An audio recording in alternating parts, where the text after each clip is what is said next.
Hi, my name is Cole Barmler. I'm going to do a persuasive speech on ways to prevent bullying as teachers and as parents. I'm going to let my audience know of ways to prevent bullying. My audience will realize how important it is to follow these guidelines to make sure bullying stops. Have any of you seen someone get bullied or gotten bullied? My guess is more than likely. The audience will realize how serious bullying is in schools and how important it is to try and prevent it. Whenever you see bullying, don't just watch it happen, take a stance and stop it. One way to stop bullying is kindness and empathy. Students should participate in activities like sports to boost social emotional learning. Have students get together to talk about their differences. Create opportunities for connection.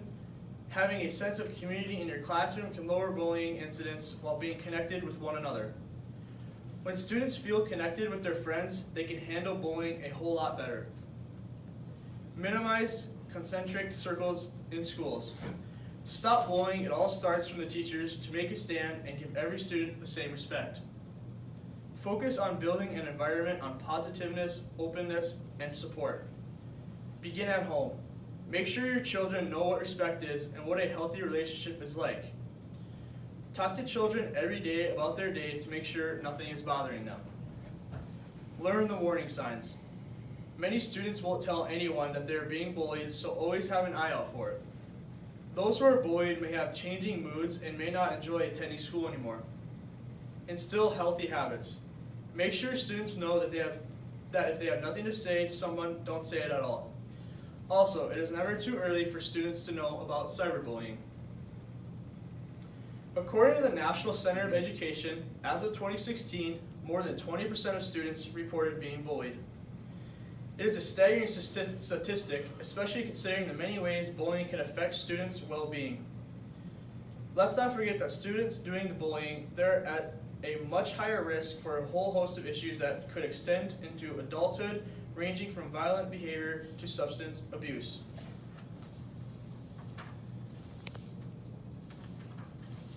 Identify gateway behaviors. Researchers have found that small behaviors can often signal the beginning patterns of bullying. Often missed by educators who already have so much on their plates, these indicators are called gateway behaviors. As an educator, here are some of the behaviors you should look out for. Eye rolling, prolonged staring, back turning, laughing cruelly, encouraging others to laugh, name calling, ignoring or excluding, causing physical harm, spying, stalking. Use the arts to create context. The arts can be a powerful tool for helping young people see situations from different perspectives. Using drama, literature, and the visual arts as a vehicle for conversation, educators can help students understand the negative impact of bullying. After reading Each Kindness is a story of a young girl who engages in bullying behavior towards a classmate. It's not a typical story in that there's not a happy ending. This means students are left with conflicting emotions, and this ambiguity is a perfect place to start into conversation. After reading to students, Dawes holds an open circle conversation, drawing attention to issues raised in the story. She creates a safe and open atmosphere for students to talk about bullying. In this way, she's able to contextualize bullying behavior that happens in the classroom without highlighting specific events. Minimize concentric circles in schools. It's a truth that most teachers don't like to talk about. Educators can be bullies too. And when teachers feel bullied by colleagues, their students can also become negatively impacted. Participate in simulations. Theorizing about how to prevent and respond to bullying in schools is one thing. Witnessing it for the first time is entirely another. Without adequate pre-service training, it can be difficult for new teachers to know exactly how to react when bullying situations arise. In the mixed reality lab, pre-service teachers are bystanders in a bullying scenario. On their feet, they're asked to respond to the situation and facilitate a solution.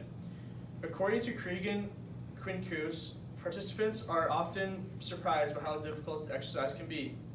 For many of them, this is the opportunity in their life to actually be in a room and experience bullying. Kids will be kids is a famous saying suggesting that bullying is a normal part of growing up. Yet, with beatings, death threats, and 24-hour harassment via technology, bullying has become a dangerous and life-threatening epidemic.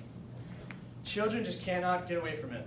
Schools are struggling to take a stand against bullying, and with parents, politics, and media involved, educators have a difficult time pleasing everybody.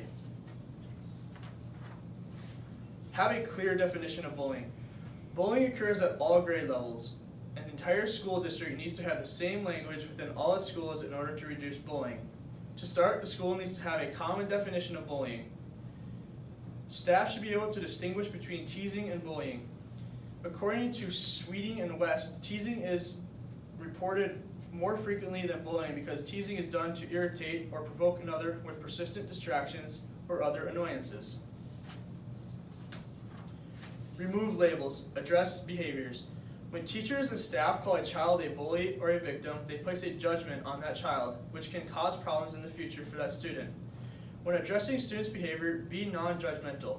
First, find out what happened before deciding whether or not the incident qualifies as bullying. Look at the specific behaviors that occurred is important so they can be addressed at a later time. Ensure that the person who is doing bullying knows what behavior is wrong, why it's wrong, and what the consequences are for engaging in the behavior. If the behavior keeps occurring, the parents will need to be involved. Multiple staff members from various schools have reported that parents of kids who engage in bullying behavior come in saying that their children are victims because they've been accused of being bullied. Set clear and enforceable rules and expectations.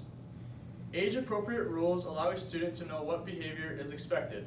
When kids are younger, keep rules simple. When kids are older, shape the rules to help them meet their maturity level. Throughout my persuasive speech, I hope to have persuaded you in a way to help prevent bullying in schools and at home.